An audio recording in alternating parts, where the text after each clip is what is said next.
For just 1 minute, please pay your full attention. Welcome to Super Science University Bhagavad Gita, which only can fulfill any of your wishes, aka the real Santa. Plus, it is the permanent solution to any of your problems. It answers every possible question.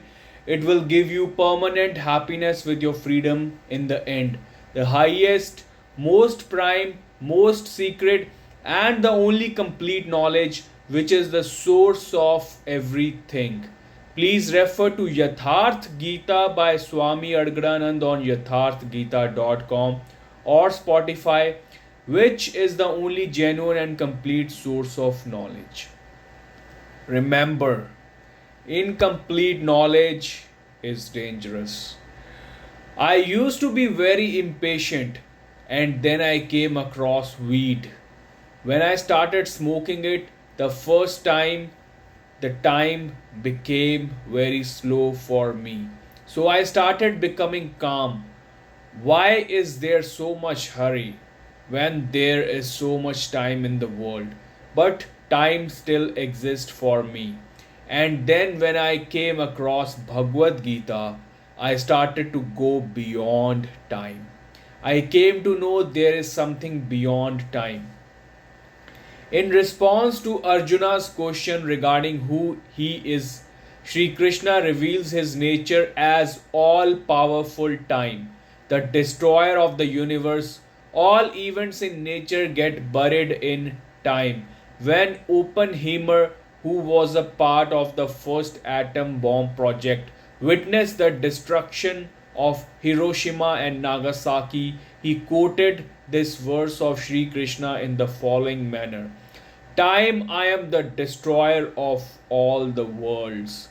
Time counts and controls the lifespan of all beings. Then in the 16th verse, Arjuna had said that the form of Lord is without beginning, middle, or end. God is indeed without a beginning and end.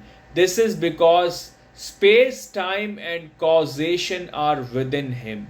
So he is beyond the measure of their limits. He cannot be encompassed either by space, time, or causation. Now these statements are above our head. Why is there no beginning, middle, or end? It is not possible. Everything has a beginning. I will try to explain it in this short video, although there is no shortcut in life. In order to understand it properly, you all need complete knowledge, and for that, you need to spend time on it. In order to go beyond time, to control time. If you are interested to know your reality, or you can remain under the control of the time, so the choice is yours. Meaning, rather let time control you the way it has been controlling you. So, if you have the curiosity to learn to go beyond time, then you are most welcome. This thing always comes to mind of everyone. Oh, we have very limited time. We need to achieve this or that. We don't have time for your bullshit. Now think whoever, even if they were able to achieve something very big in their lives, what was the end result? They died. Yes, history will remember their names, but until when? Time will fade away their names from history as well. No matter what, nothing lasts forever. But there is one ultimate which will last forever no matter what, since it is out of the circle of time. Time can't control it, rather, time exists because of it. And you are that ultimate. Yes, you are that ultimate, but most of you are thinking that you are this body, and a few go beyond this level to realize that they are the mind, and a very few go even beyond this to realize that they are the brain. But there is a level that exists beyond that as well. In the future, you would have an AI version of yourself as the first copy in front of you, because scientists are trying to transfer everything of a human body a human mind into a computer version, which according to them will be your immortal version. Of course, you would have to spend a lot of money for that, and later maybe this thing will be common and affordable for everyone. But your AI version can never be 100% copy of you. The decisions you make can never be the same for your AI version. Do you know why? Because AI has limitations up to the brain level. But you are beyond the level of the brain. There is something called consciousness which AI can never reach, the level of the soul. And the sarcastic part is that the soul itself is just a pure observer. So, how come it has the ability to alter your decisions?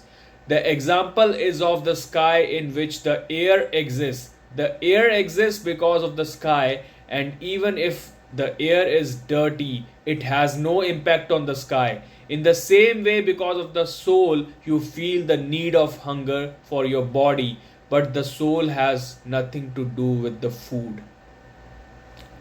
And your reality is that you are soul. You would be thinking, how come? For that, you need to check your life and observe deeply. At some point of your life, you must be having soul experience.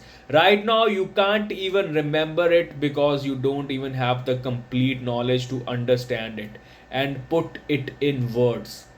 Without complete knowledge, you are a puppet in the hands of nature. You are a slave, and the funny part is that you don't even know that.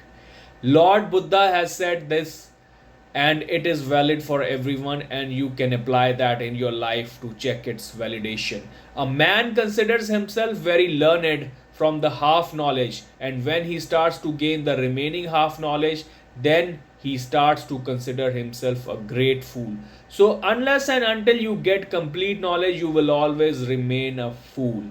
There is complete knowledge available if you do your research. A knowledge after that, there is nothing else left to know. Sounds impossible.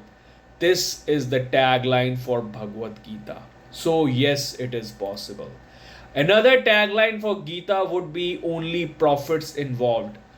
Usually, you read some scriptures and then regret it when you are not able to follow it. What's the use of even reading and then you leave them behind? You start a business and you didn't succeed, and then you will change your business or will do anything else.